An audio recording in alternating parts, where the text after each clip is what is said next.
yellow saffron. Ilagay natin dito. Ilalagyan natin ng rose water. Maganda ang kalabasan ng kulay ng ating saffron. Antayin lang natin ngayon matunaw at set aside. Hello guys! Welcome to my YouTube channel, Ang Kusina. Let's start cooking. Ngayong araw magluluto tayo ng laham deeg sa saffron. Mainit na yung ating kawali. Bismillah, maglagay na tayo ng mantika. Bismillah, ilagay na natin yung ating butter. 50 gram yung gamit kong butter dito. Bismillah, ngayon ilagay na natin yung ating laham. Ito po yung ating laham. Palakihin po natin yung apoy.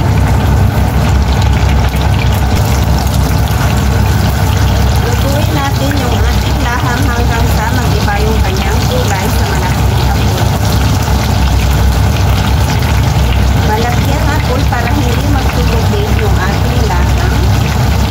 Magpalipas na 2 minuto ngayon, silipin natin yung ating meat.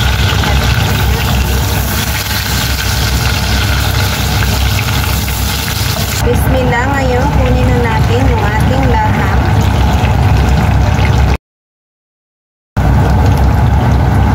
Bismillah, ngayon ilagay na natin yung ating sibuyas. Maraming sibuyas po yung ating ginamit dito. Sobrang daming sibuyas. Kita nyo naman halos mapuno na yung kawal. Bismillah, ngayon haluin natin yung ating sibuyas hanggang sa ma-absorb niya yung oil at saka yung butter.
makalipas ng 2 oras at kalahati, buksan na natin uli. Ito ay lagi ko sinisilip at mga 4 na beses ko na din siguro sa loob ng 2 oras at kalahati. Mag 3 oras na din to. Mga 4 na beses ko na siya nilagyan ng sapran sa taas. Budburan natin ng asin dito sa taas ng ating meat. At aasinan na natin ngayon yung ating niluto. 1 teaspoon asin yung aking ilalagay. Ngayon, haluin natin para matunaw yung ating asin. Baliktarin natin uli ngayon yung ating laham. Dahan-dahan para ito ay hindi madurog. Dahil lutong-luto na yung ating laham.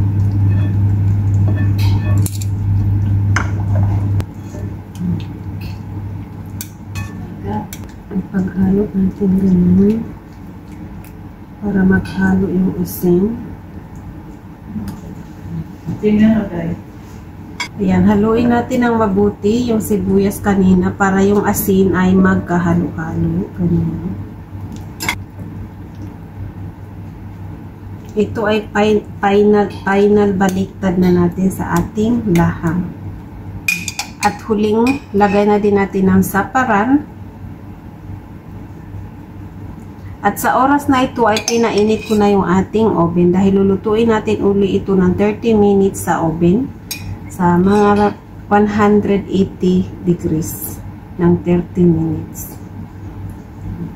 Then budburan natin uli dito sa taas ng asin dahil hindi natin naasinan yung ating laham para may lasa siya. Pinatay ko na to ang apoy. Ngayon, takpan natin ulit. Nilagay ko na siya sa oven. Lutuin naman natin ngayon sa oven ng 30 minutes, 180.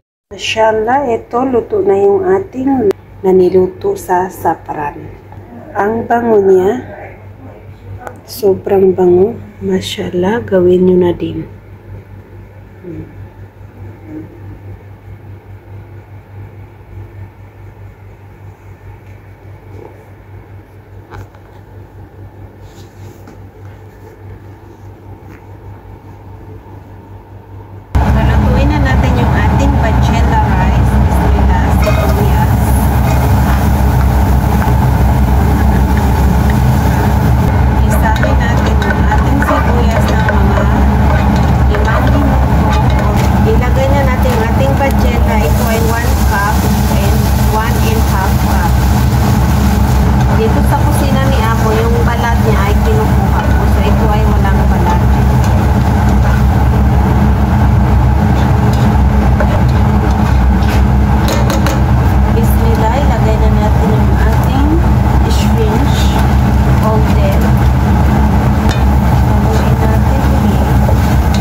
tablespoon mantika.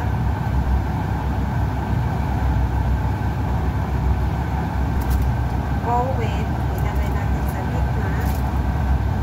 Maliit na pinggan. Maglagay tayo ng konting mantika. Bahan.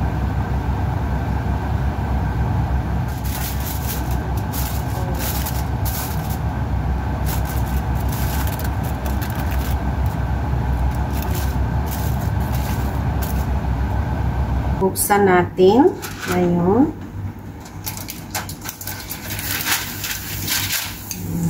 Ang sarap ng amoy. Ngayon, yung nilagay natin kanina, dahan-dahan nating kunin at kailangan iwasang matapon sa kanin. Silipin natin yung ating kanin kung ito ay luto na. Kaya ako ginanito sa kilid para hindi malata dito. Para hindi siya malata. Luto na yung ating bajelaw.